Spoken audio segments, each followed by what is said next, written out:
Please, ẹni tí kò bá ní ọkàn, don't watch this video. Bàbá Tinubu, ṣé dájú ni tàbí àwọn kan ni kò jẹ́ kẹ́rí ṣe? Fídíò eléyìí mo fẹ́ lè sọ pé ó bà mí nínú jẹ́ púpọ̀. Àìmọ̀ èèyàn ló máa wo fídíò yìí tó máa gbé tó ń ṣe òun fún ara rẹ̀ sẹ́gbẹ̀ẹ́ kan tó máa dúpẹ́. Àìmọ̀ èèyàn ló máa wo fídíò yìí tó máa sunkún. Bàbá Tinubu, mo máa play fídíò bó ṣe ń lọ lọ́wọ́lọ́wọ́ báyìí. Ẹ̀yin tẹ́ bá jẹ́ ọmọ Ìbàdàn, báwo ni ìrìn amúlòkó tó ṣe jìnnà sí ìsú Elélùbọ̀? Bàbá Tinubu, nígbà tá wà ní kékeré, wọ́n máa ń bi wá wípé ṣé wọ́n ti rókò ebi ní títì? Àṣòkò ebi ti ń wà. Abiyamọ ń ṣubú, wọ́n lọ́mọ gbọ́dọ̀ jábọ́ lẹ́yìn abiyamọ. Abiyamọ tó bá jẹun kánú ni o. Abiyamọ tẹ́bi ń pa tó máa fi fọ́ orí mọ́lẹ̀. Àwọn ará àdúgbò ló máa yọ ọmọ lẹ́yìn ẹ̀ o. Ní 16th of February 2024. Ó ti di 17th of February 2024 ní Nàìjíríà. Abiyamọ jáde. Bàbá Tinubu, eléyìí bà mí nínú jẹ́ púpọ̀. Máa play fídíò yìí fún àwọn èèyàn. Bí ṣe wá ń play fídíò yìí fún àwọn èèyàn, máa wá rán yín létí. Fídíò kan wà bíbí tí máa fi rán yín ní etí. Nígbà tẹ́ ń campaign, ìyá ẹyọ kan tí mo tó ṣe làákàyè tẹ́ lọ bá lé, ìyá yẹn ṣe làákàyè púpọ̀. Mo mọ̀ tọ́jú fídíò yẹn ni pé tẹ́ ẹ bá ṣe, a máa commend ìyá yẹn bẹ́ẹ̀ mi ṣe fẹ́ káwọn èèyàn máa ṣe ni. Gbàtẹ́ lọ bá ìyá yẹn nílé, ìyá yẹn ó ṣàlàyé fún yín. Ìyá yẹn dẹ̀ bá yín sọ̀rọ̀ dáadáa. Abiyamọ ni ìyá yẹn. Mi ò mean fídíò yẹn fún negativity. But lọ́wọ́ yìí, a máa fi gbá ohun tó ń ṣẹlẹ̀ nídìí. Wọ́n sọ̀rọ̀. Wọ́n ló lójú àánú ní, ẹlẹ́yinjú àánú ní, igbá ní, àwo ní. Ṣùgbọ́n ọ̀rọ̀ rí bẹ́ẹ̀. Ẹ bá mi wo fídíò yìí.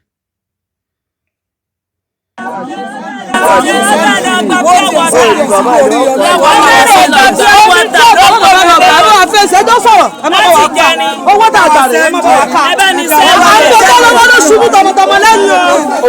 Tọmọtọmọ lẹ́yìn ó pọmọ yìí ni o. Ó lọkọ̀ òun dẹ̀ ti kú o. Ó ní jẹrin lòun ti jẹun kẹ́yìn jẹrin. Bí ọ̀wọ̀ tàbí lọ́wọ́ gbà yín ló sọ̀rọ̀. Bí ọ̀wọ̀ tàbí ìyá yìí. Ẹ lè sọ̀rọ̀. Ayé sọ̀rọ̀. Ẹ sàánú wo. Ọ̀rọ̀ tí ó bá sọ bí mo ló ti lè sọ. Àwọn bàbá sọ tó bá sọ.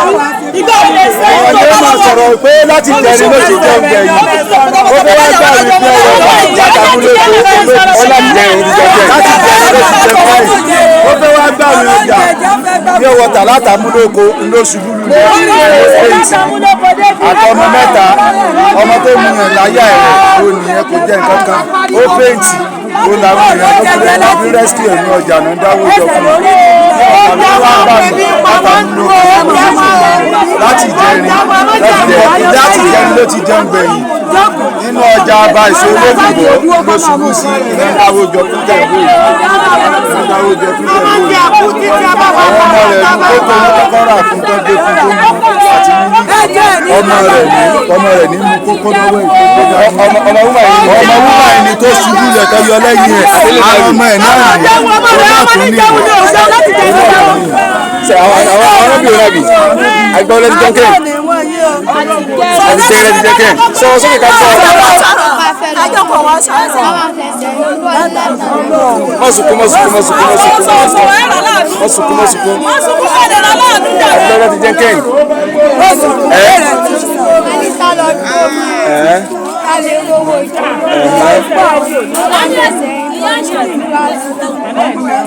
ọmọ ìyá ṣubú láti jẹ wọn ti jẹ kẹ́yìn wọn náà kọ̀ gbọ́dọ̀ náà ti jẹ kẹ́yìn ẹ̀jọ̀ jẹ́ náà láti jẹ náà ni.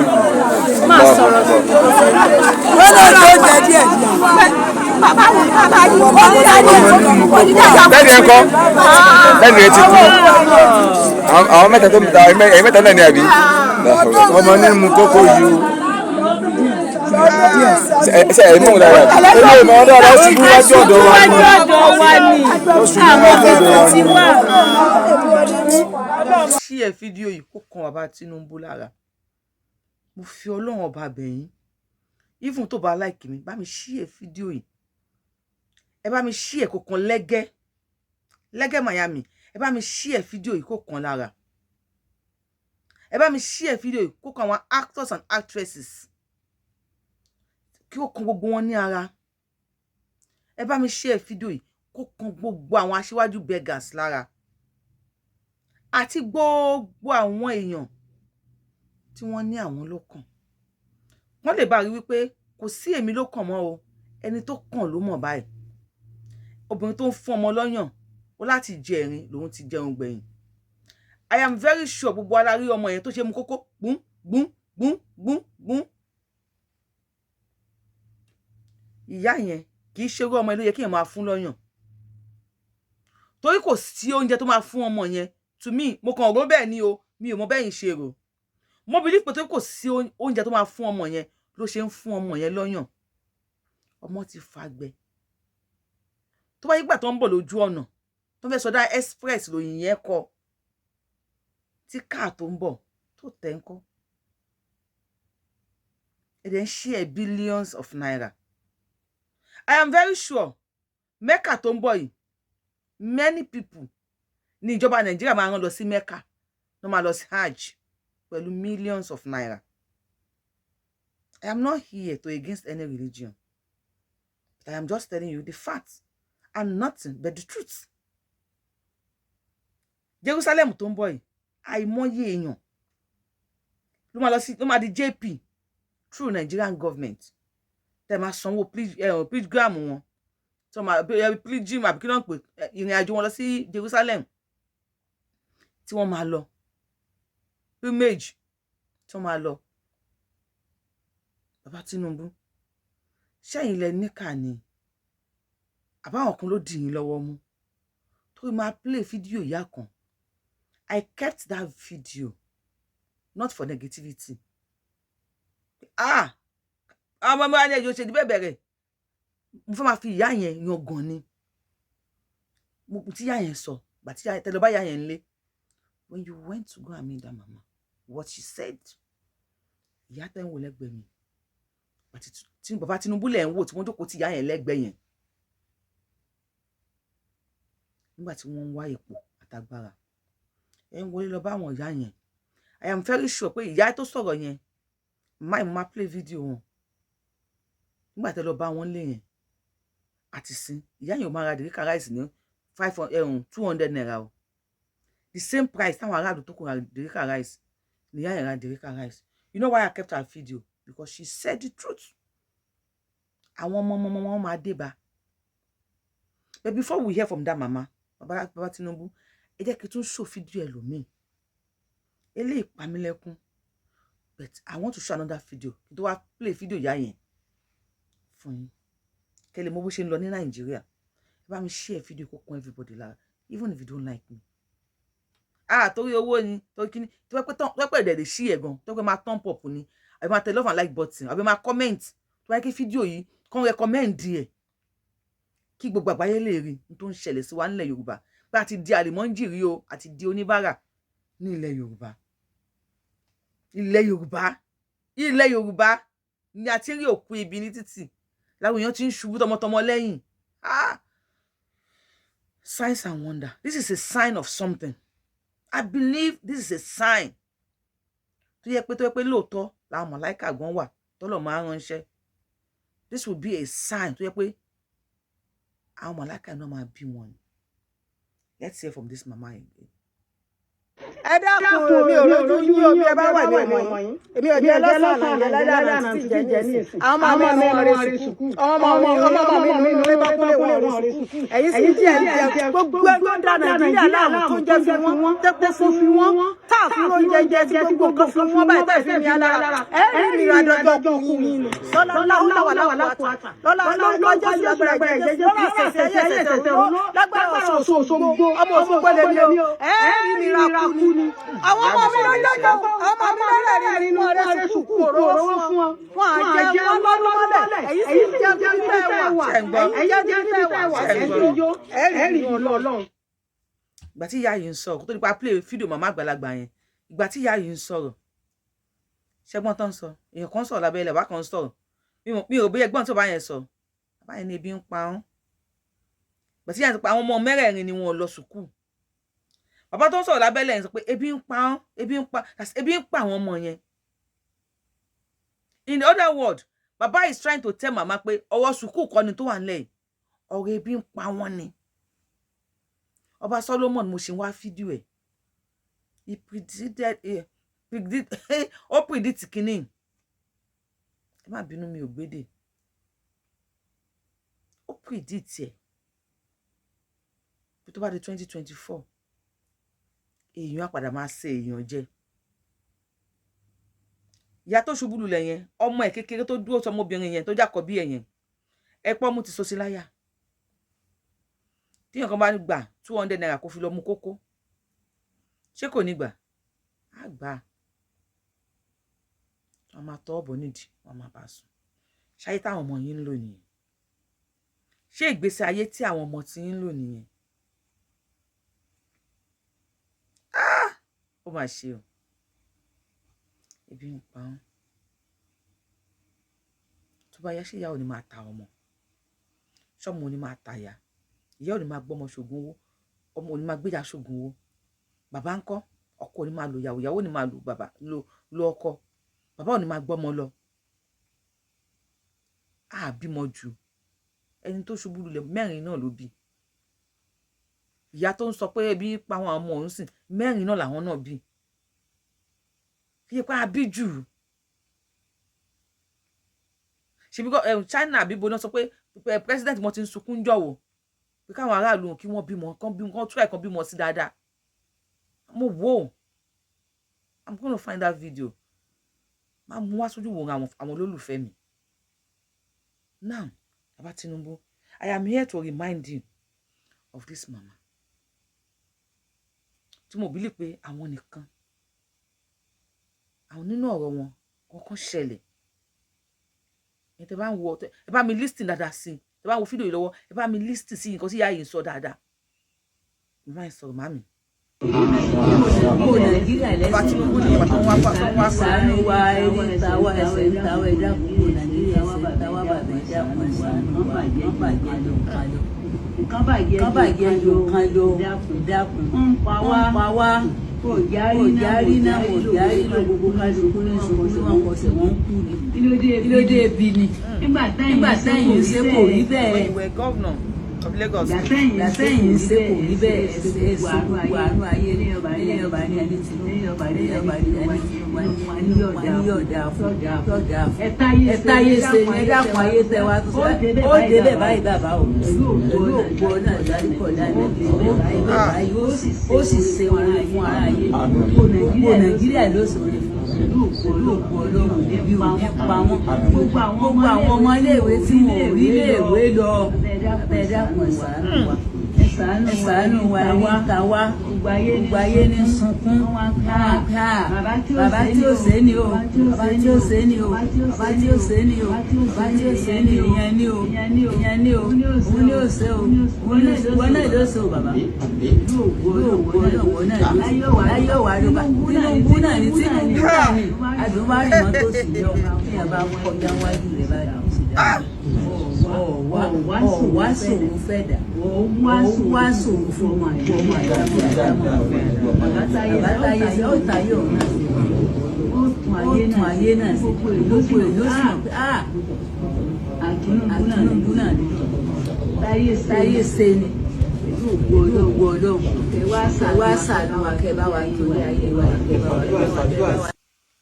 Ẹ gbọ́ bí ayẹ̀ ṣe sọ̀rọ̀. Kí sáré analyze it. Mama yìí, she have the belief in you, Baba Tinubu. Alájà yìí, ìyá àgbàlagbà yìí, wọ́n ní believe nínú yín. Ìyá Tinubu, Baba Tinubu, who is this woman? Ẹ bá mi share fídíò yìí. Kó kan alájà yìí lára. Kó kan ìyá alálùbáríkà ìyá dáadáa yìí lára. You know why I'm calling her ìyá alálùbáríkà ìyá dáadáa? Because she was not blindfolded. Bí àwọn oníjó òfò, oníjó ẹ̀sìn. Èmi lọ́kàn ọmọ wa ni ẹjọ́ ṣe ìdí bẹ̀bẹ̀ ìdí ti ní làpálàpá nísìn, ìdí ti ń jẹrà nísìn. Ìyá tẹ́ ń wò yìí, ẹ lọ bá ta ni ìyá yìí tó fi di pé ẹ gbé ara lọ bá nínú ilé. I have video of another mama, another Elijah. Àwọn máa mú wá fún yín like I said, video yìí mi ò keep ẹ fún negativity. Mo keep ẹ pé ìyá yìí, we need to applaud her. We need to appreciate her. Ìyẹn tẹ́ bá ṣe tẹ́ bá rí ṣe. Even that wọ́n sọ fún wọn wípé ibi tí Buhari ti fail, ọ̀nà tí Buhari gbà kọjá tó ti fail, àwọn ará Òkè Ọya wọn ò ní fẹ́ kẹ́ ẹ gbàbẹ̀ kọjá, kẹ́ ẹ succeed láíláí. Ibi tí ọmọ tí wọ́n ti fail. Ìyá yìí sọ fún yín pé ebi ń pa wá. That is to tell you pé Baba Tinubu ẹ mọ̀ wípé ebi ń pa Nigerians. Kẹ́ tó díje fún ipò ààrẹ president Nigeria. And people have belief and the hope in you. Even though ẹ sọ fún wọn wípé ibi tí Buhari ti stop lẹ́tí máa bẹ̀rẹ̀. Àwọn èèyàn believe pé bí a camouflage ni. They have the hope in you. Wípé Tinubu ló máa ṣe, ọmọ wa ni ẹjọ́ ṣe. Many of us wọ́n pè lórúkọ oríṣiríṣi, ọmọ àlè, ọmọ kíní kan ti gbowó. Because àwa mọ̀ pé bí tí Tinubu ti fail, tí Buhari ti fail. Kò yí sì kí Tinubu ọmọ Yorùbá gbàbẹ̀ kọjá kó wá succeed. Àwọn kan ò ní gbà. Ṣáwọn yẹn ni wọn ò gbà fún yín ni Baba Tinubu. Àbẹ́yìn fúnra yín lẹ ní ìkà nínú fún ara yín. Ìyá yẹn ní táyé ṣe ní ọ̀. Táyé ṣe ní ọ̀. Kódà bí yẹn bá kọjá lára rẹ̀ yóò sì ṣoríire. Many are saying, Tinubu, tó bá mọ Tinubu, ó ti mọ̀yàn, ó ti lówó, ó ti ṣe gbá, ó ti ṣàwó. Kò ní kí gbogbo ká mọ̀ individually. Àìmọye èèyàn tí ò mọ Joe Biden, èmi ò mọ̀. Bá a ṣe mọ Ọlọ́run tá à ń rí iṣẹ́ ọwọ́ ẹ̀. Iṣẹ́ ọwọ́ yín la need. Àwọn èèyàn ti ń ṣubú lẹ̀, wọ́n ti ń kú. Baba Tinubu, ìyá yìí wá sọ̀rọ̀ kan. Ṣé ká ní àdúrà tí ìyá yìí ṣe fún yín? Wípé máa wọlé ìyẹn gbà. Ọ̀tọ̀ ayé ṣe, ó ṣe kíní kan. Ṣé ká ní àdúrà yẹn ò gbà ni? Àbáwọn kan ni òjò gbà. Àbó gbà. Ẹ̀yin lẹ ṣe dáadáa. Because we heard what Baba Falana said. Ẹ pín billions, trillions, billions, trillions. Yet àwọn èèyàn ṣubú, wọ́n collapse on the road. Ẹ wá share fídíò kan àwọn actors and àwọn actors and actresses. All this Nollywood. We are Nollywood ni wọ́n àbí Nolly Pako. Kó kàn wọ́n ní ara. Àwọn aṣíwájú beggars, ẹ jẹ́ kí ẹ bá mi share fídíò kó kàn wọ́n. Kó wá kan everybody. Bá mi share kó kàn everybody ní ara. Even if you don't like me, just share this video for woman's sake. For humanity's sake, ẹ share fídíò yìí.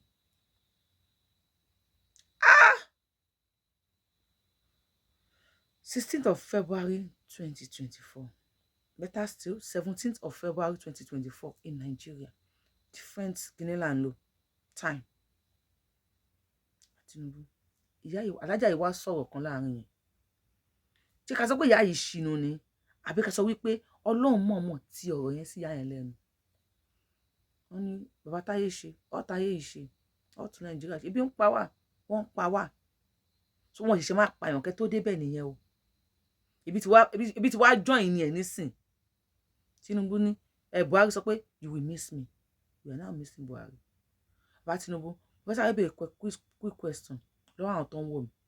Ṣé ká nípa Ọlọ́run mọ̀ jẹ́ kí àyàn sọ wípé ó ń lọ síbẹ̀ láti ní ayé lára ni? Because she said it. Ó ní gbogbo ayé lára. Ó fẹ́ nira fẹ́ dà. Ó ní gbogbo ayé lára. Ṣé ká nípa Ọlọ́run mọ̀ jẹ́ kó ọ̀rọ̀ yẹn jáde lẹ́nu ìyá yẹn ni? Ìyá yẹn ṣìnú ni. Wọ́n ṣìnú, I know. Kò sẹ́ni táwọn ò lè gbé. Bẹ́ẹ̀ ṣé ká sọ pé Ọlọ́run mọ̀ jẹ́ kó ṣìnú ni. Ìlera ti dẹ́ gbogbo Nigerians báyìí. Even gbogbo Nigerians both home and abroad lára ní báyìí. Àwa táwa ń bíbí kò tá à ń ṣọmọ ọ̀dọ̀. Kò sí gbádùn. Bá ṣe ń ṣiṣẹ́ là ń send ẹ̀ sílé. Àkáǹtì ẹlòmíì àwa gan ò lè jẹun. Àkáǹtì ẹlòmíì gan ó ti wọ red. Kò sí ìyá tó ṣubú yẹn sìn. Àwọn tó máa fún lówó máa wà. Owó tá bá fún ìgbà ó ló máa fi tán. Gbogbo tó ń dá fún sìn, dèríkà rice is 1,000 àbí 1,100 ní dèríkà rice. Báàgì rice 70 or 75,000. Owó tó wà nù kì í ṣe wọ 75,000. Ṣúgà kí rice kan. Ṣáà ò ti máa ní gbogbo ayé báyìí. bẹ̀rù Ọlọ́run. Ẹ ṣayé ire kó dára, ẹ ṣayé ire kó dára o, ẹ̀yin láyé kan bóyá ẹ ṣayé ire, kò sẹ́mi ló kàn mọ̀, ẹnì kan ló mọ̀ láwa báyìí. Olúgbọ́n ṣe ire ó dára, Àrẹ̀sà ṣe ire ó dára o, ọ̀rọ̀ ọgbọ́n ilé ìlà ó ṣayé ire. In case you are seeing me for the first time, Yorùbáwùyí lórúkọ mi, Yorùbáwùyí lèmi ń jẹ́. Mo máa ń rẹ́rìn gan ṣùgbọ́n ṣoṣo yìí ni kò bẹ́ẹ̀rìn dé. I am the one and only Akálólò of Yorùbá land. Ẹ pé mi ò gbédè, adáwọn ilẹ̀ Yorùbá, ọmọjọmọ lọ yorùyè tí ò pé méjì, Abẹ́ní ọmọ òṣè pààrọ̀ ní tó máa pààrọ̀ wa adéwájú federal government. Tó bá wá débẹ̀ tẹ́ bá tiẹ̀ sáyìn ẹ̀ pé kó lọ pààrọ̀ wa, á kú tó 99 times 99 times, ìrandíran á kú adéwájú Elédùmarè tọ́lọ́run bá sáyìn sí ni. Ìyẹn tó bá tún jí.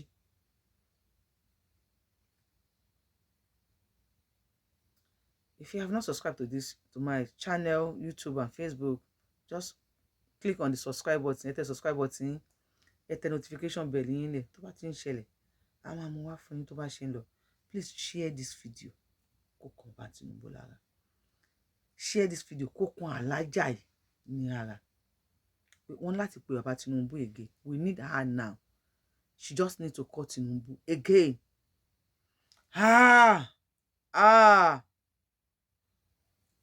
Àní gbàgbé ìjọba yìí láéláé. Bàbá Tinubu, bí a kò bá mọ bí à ń lọ, ṣèbó yẹ ká padà sílé. Ẹ jáwọ́ lápọ̀n tí kò yọ. Kẹ́ lọ gbómi làkàná. Iléyá o, bàbá Tinubu, iléyá. See you on my next show. Dàbọ̀.